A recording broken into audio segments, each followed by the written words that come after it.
Hello viewers. Today we are starting our temple series, which we have named Temple Trail. So this series we are starting from the temple town of Halebidu.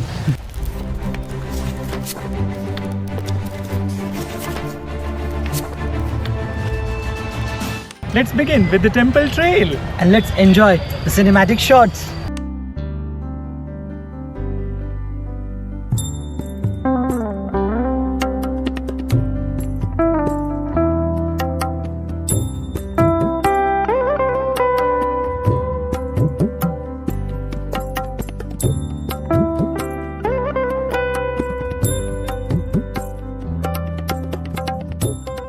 Halebidu was the capital of the Hoysalas, but it was not the oldest capital. Oldest capital was Beluru. And later on, this capital was established by King Vishnu Vardhan. And in fact, the old name of this city was Dwarasamudra. Why it is called as Dwarasamudra? The King Vishnu Vardhan built a water tank named as Dwarasamudra, and that tank is just in back of me. The Halebidu city was earlier known as the Dwarasamudra because of this water tank only.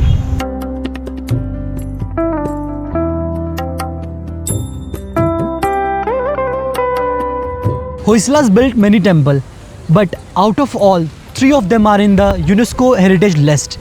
And the first one is Hoysaleshwar of Halebidu, second is Channakeshwar of Belur, and the third one is Channakeshwar of Somnathpura. In today's time, it is known as Halebidu, which means ancient city or the old city. Let's start this series with the first temple, Hoysaleshwar temple.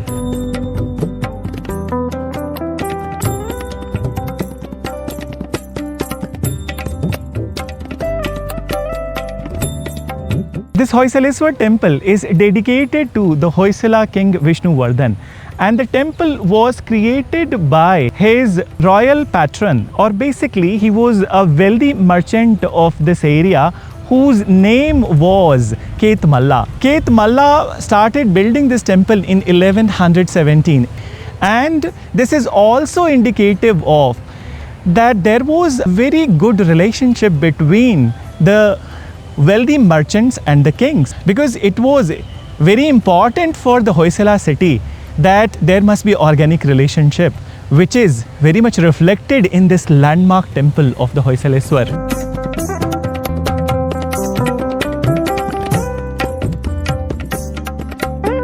As you can see, I'm standing in between 2 temples, as it was also called twin temple. The first temple was named as Hoysaleshwar and the second temple is named as Santileshwar. The Hoysaleshwar temple is dedicated to King Vishnu Vardhana, and the Santileshwar is dedicated to his wife, the queen of King Vishnu Vardhana. Hoysaleshwar temple is one of the stupendous creation of the Hoysalas. One of the most unique feature of the Hoysala temple is that its stellate ground plan, which is a star-shaped ground plan. It is a stupendous and excellent piece of art which hasn't been seen anywhere in any part of India, and that's what makes Hoysala temples the most unique thing, and that's how it got recorded in the UNESCO Heritage List.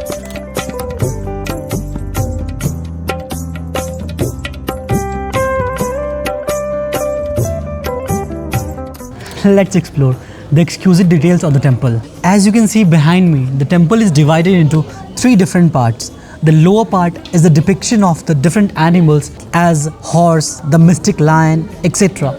The middle part is the depiction of the deities, and the top part is the temple tower, as you can see behind me.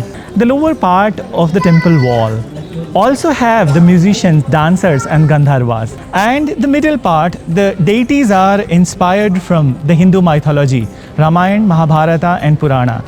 The temple towers which are depicted on the top, they are inspired from the Nagar and the Bhumija style.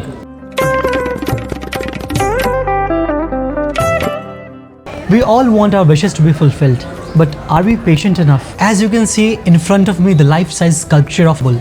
But do you know what does this symbolize in Hindu culture? He is the symbolism of patience, the meditative posture, the surrender.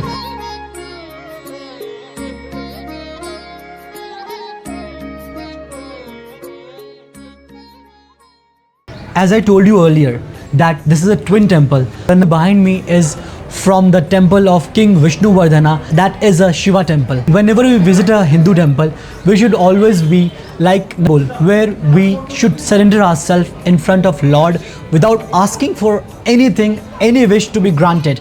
Just surrender in the meditative posture as how surrenders themselves to Lord Shiva.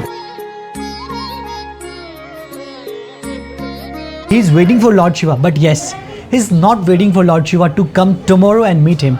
He's just standing outside, sitting in a meditative posture outside the temple of Lord Shiva. One of the many notable features of this temple is the lathe turned pillar.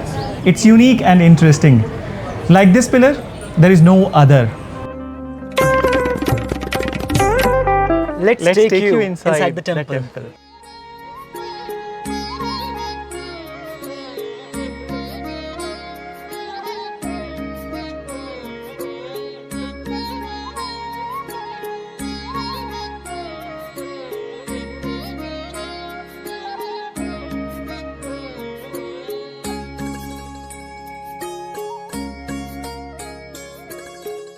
These elephants, these are not just the depiction of peace and power, but they also depict the incarnation of Lord Ganesha. As you can see, on the wall of the temple, in the second frieze, there is a depiction of the mystic lions. They hold utmost importance in the Indian mythology. They are not only the depiction of the power and courage, but at the same point of time, they are also the vehicle of the many divinities like Lord Narasimha and Goddess Durga. In fact, the story of the Hoysalas is also associated with it. The other animal depicted on the wall of the temple are the horses. They depict the sun rays and also they depict the time. So, sun god is always represented with 7 horses, which represent the 7 colors of the photochrome.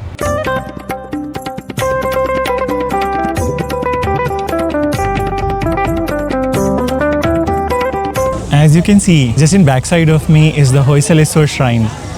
The temple has 2 shrines, Hoysaleswar and Santaleshwar. Hoysaleswar is dedicated to the king Vishnuvardhan. Actually, it is named after Vishnuvardhan. And Santaleshwar is dedicated to the queen Santala Devi. But both the shrines have the Sivalinga, the Lord Shiva. Another very remarkable feature of the temple is a depiction of the Ramayana, Mahabharata and episodes from the Hindu Puranas. As you can see, different divinities are depicted in the sculptural form on the walls in the form of the friezes. For example, it depicts Lord Shiva and Goddess Parvati. It depicts Lord Krishna lifting the Mount Govardhana, Lord Ganesha, and as well as Jain Tirthankaras. In fact, you can see the sculpture or the depiction of Lord Ganesha dancing everywhere in the temple. The depiction is made like that. Behind me is Garud Dhwaj, and it is dedicated to the guards of the king Varu Lakshman, that after the death of the king, all the guards, they committed suicide. This is the relation that king shared with all his guards. There are many interesting features of this temple. For example, that it is religious blend. It has the images of the Lord Shiva, since it is named after the Lord Shiva, but it has the images of all the other Hindu deities. But this is not the only thing. The walls of the temple depicts Hindu deities as well as Jain Tirthankaras, as you can see behind me. And there is a reason behind it. It is said that Queen Santala Devi was follower of Jainism. But later she converted to Shaivism. The second interesting fact is use of chloritic soapstone in the construction of this temple. And these chloritic soapstones are very good for sculpting purpose in the beginning. Then the third interesting feature, that when the rain happens, this entire stone which is visible to you in the grey color, it will turn black. And there is an exquisite beauty of this particular soapstone.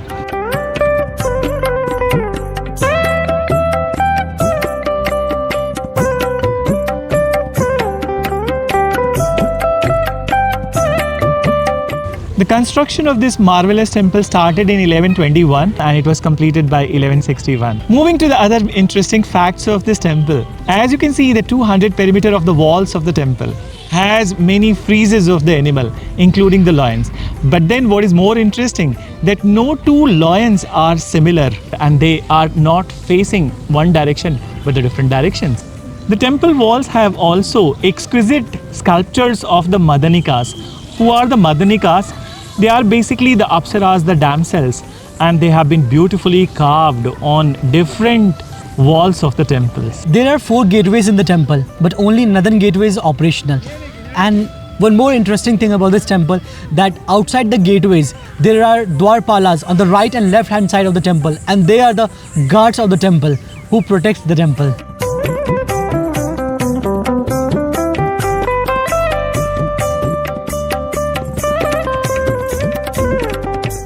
So the main temple is dedicated to Lord Shiva, but then apart from it, as we have already explained, that there are many deities. But then last but not the least, there is a shrine of Lord Sun. There is a 2-meter tall sculpture of the Lord Sun in one of the premises of this particular temple.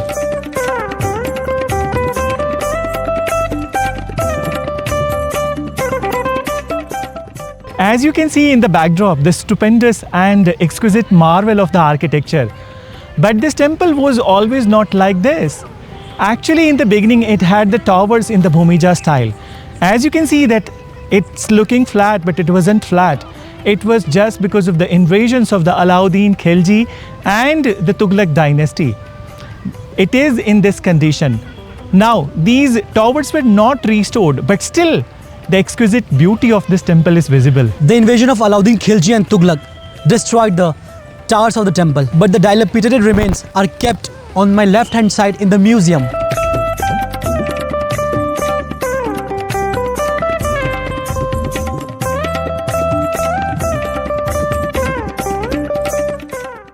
Out of 3 Hoysala's temple of UNESCO World Heritage, this was first. And the rest of the 2 Channakeswas of Belur and Somnathpura, we are covering soon. Stay tuned to our channel, Culture Quantum. And please Don't forget to like, share, subscribe, comment, recommend and press the bell icon. Culture Quantum.